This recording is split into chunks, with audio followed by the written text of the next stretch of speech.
Hey guys, it's Rush. Hope you're doing well. Welcome back to the channel. This video today, I'll be pitting the Victrix Pro BFG controller against the Hori Octa Pro controller.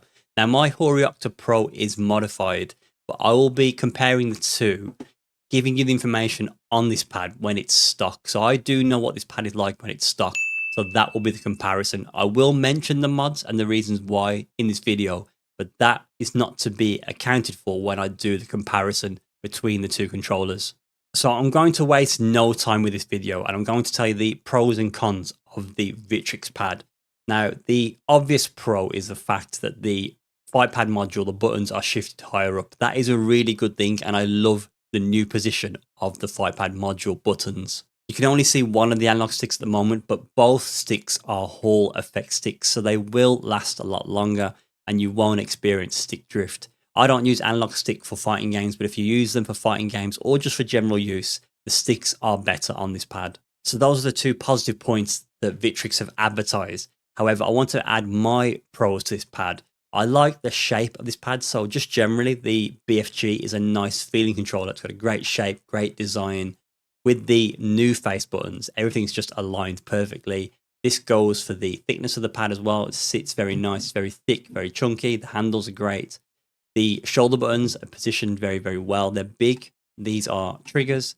My fingers don't sit on top of them, so I'm not accidentally pressing them. They sit here. Likewise story for the paddles on the rear.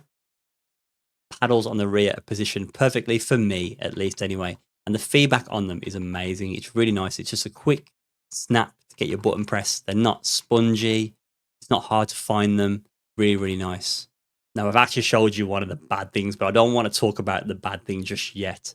The last plus point is the D-pad. This is one of the nicest D-pads to the touch. It's very, very smooth. Very, very nice to press against.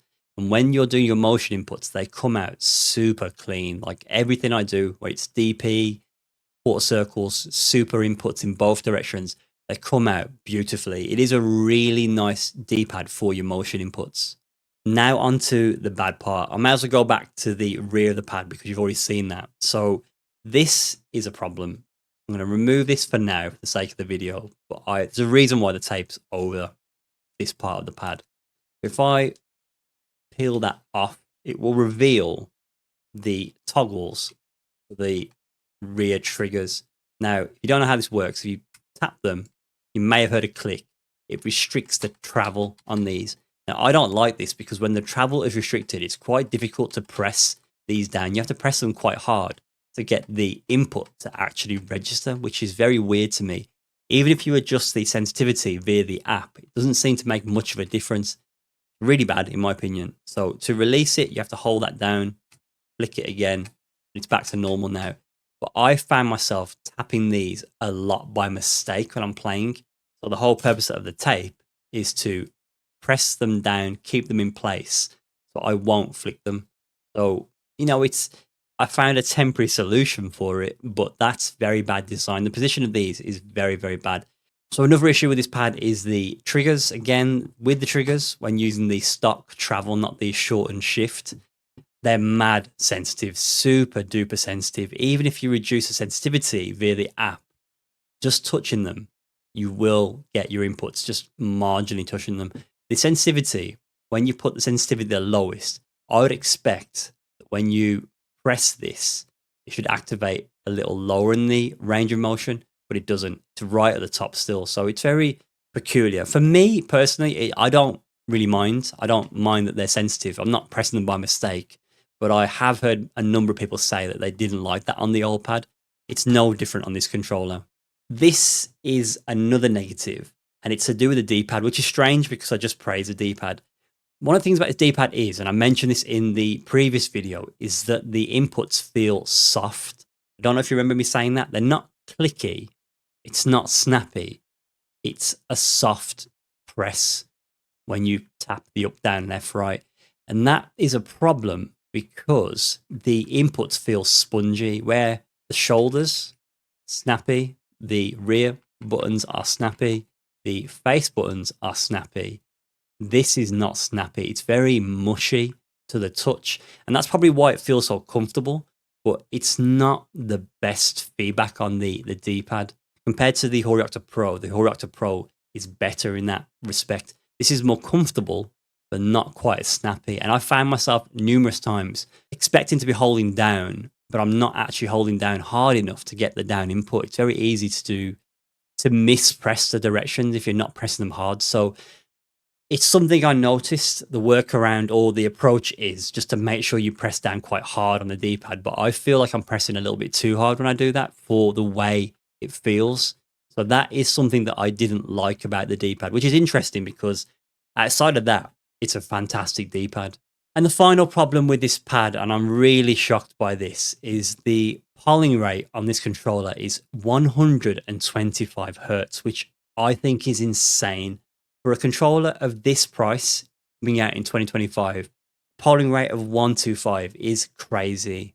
And you may be thinking to yourself, well, does it make that much of a difference? Well, to compare it to the Turtle Beach Stealth Pivot, this is a Turtle Beach pad. Turtle Beach, I think, own Victrix, or they're related in some way. This also has a low polling rate, but it has a polling rate of 167 hertz. And the fact it's 167 actually makes a significant difference to the timing of your inputs. So that is marginally better. But the Hori Octa Pro, this has a 1000 hertz polling rate, which I noticed straight away in Street Fighter 6. The tighter links, the tighter combos are more consistent on this pad in comparison to the Victrix. The Victrix, I just noticed straight away, the tight combos, the hit confirms where the window is very tight is much harder to get consistently on this pad. Even when I'm trying to dial in my timing to be the best, it still happens. It's interesting because the old model also had a 125 hertz polling rate.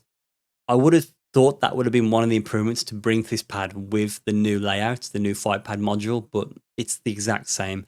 And I can't increase the polling rate as well. It seems to be hard coded to 125. I can't increase it. I'll keep testing to see if there's other ways to do that, but it looks like it's stuck at 125. So here's some footage now of Street Fighter 6. So I had a fair few sessions over the last few days where I played Street Fighter 6 on this pad. So here's some of the moments, some of the drops that you'll notice in my game.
Okay, so let's compare this now to the Hori Octa Pro. I'm actually going to remove this D-pad because this D-pad is not a completely stock D-pad.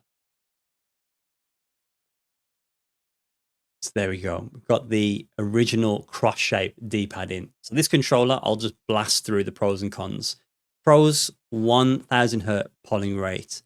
Nicer face buttons. I prefer the feedback on these buttons in comparison to the Victrix buttons. The actual feedback of the click is more noticeable. On the Victrix, you don't really feel the click quite as much, if that makes sense, in your thumb or your finger as you press the buttons. You notice it more on this pad. So ignoring the fact that I've modified the rear shoulders, you have shoulder buttons for the L1R1 and the L2R2. I do prefer shoulder buttons for fight pads, and this has shoulder buttons, not triggers on the rear, which is very nice. So onto the bad of the Hori Octa Pro. I don't like the design, the shape, how it curves inward. I prefer pads that have something that extends outwards as it goes down each side, as it sort of slopes outwards. That to me is a more natural position for your hands to sit if you hold the pad like this. So I don't like the shape of the pad. The handles are very slim, slender. I don't like that. There's not much weight to it. It's very, very light. This whole area here is problematic. This, you can see, is normally raised, and this can be obstructive to the D-pad. The lip that goes around where the analog stick, the left analog stick should be, gets in the way of the D-pad also. You can see I've sanded it down here and around there to eliminate that problem, but stock, that's a big issue. It's a real bad design choice, and this is way too close to the D-pad anyway. The analog stick should be further down, not in the way. The touchpad is very big on this pad, and it's very easy to accidentally press on both sides. A number of users have reported that. The paddles on the rear, they're very soft and spongy. I don't know how to explain it. I guess a similar experience to the Victrix D-pad. There's a lot of travel. It looks like it's minor, but it's noticeable. There's a lot of like flapping and travel until I get the press. And even then, when I get the press, it continues to move inward. So it's very spongy, very soft. You can feel them leaning inward and outward as you press them. Comparing it to the Victrix paddles, look at the handle. The handle's massive, but also comes outwards as well. So the button sort of runs in line with the handle coming outwards. All you've got to do is press left or right just to get your button pressed. I haven't got to roll my finger and search for it and then press down and have this spongy feedback. I've just got to lean into it. It's a very quick and sharp press. It's lovely. Not much travel. It's not spongy. Really nice. And the last negative is the D-pad. I've always said this D-pad is not good stock when you buy these controllers. First and foremost, it's very uncomfortable. When you're using your thumb, essentially your thumb is sitting on the outer rim of the D-pad, and it lifts outward on the ends. So you're going to be ripping up your thumb, pressing these sharp edges. It's not comfortable at all. It is very snappy. It's very fast to get your inputs. That I will give it, which is a good thing, but it's not a very comfortable experience, especially when you compare it directly to the Victrix. Also, what I noticed going from the Victrix back to this pad is how much I have to emphasize the inputs. Even with my modifications, the Xbox sticky pads on the PCB, I still have to exaggerate my inputs more on this pad in comparison to the Victrix. So your quarter circle inputs, you're going to have to really press into the down and shove your thumb to that right hand side. Really press into it to get your input when doing a quarter circle forward, quarter circle back, same story. You got to really press into these directions to make sure you get them. I don't have that experience on the Victrix, which I do like. It's much more comfortable. So I've never been a fan of the stock D-pad for this controller. Nothing changes there. So better than the Victrix in terms of the snappiness, the quickness of the button presses. It can be difficult or uncomfortable at least to get clean, super inputs when you're trying to get them as fast as possible. Doing this in quick succession and making sure you're pressing down heavily on the inputs, the down and the back, or the down, the forward. You've got to really press, and your thumb is rubbing on these corners. It's not a comfortable experience. And like I said, if you're not doing it clean enough, you're not pressing down hard enough, you're not going to get the complete input. I've never been a fan of this D-pad. That hasn't changed. It is a downside of this controller. My solution is those sticky pads to improve the responsiveness, and then switching this D-pad out for a Sega Saturn style D-pad. But those are modifications. We're not talking about modifications with this comparison.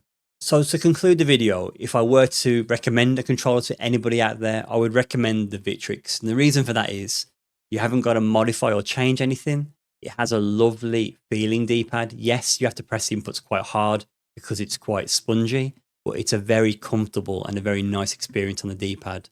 The main issue with this controller now is at 125 Hertz. The fact that it's 125 Hertz means that you will notice dropped combos or moves not coming out as fast as you would expect them to in Street Fighter 6. It's actually insane how much better an increase of the polling rate is and going back to something that's as bad as 125 Hertz. 125 Hertz to me is insane in 2025.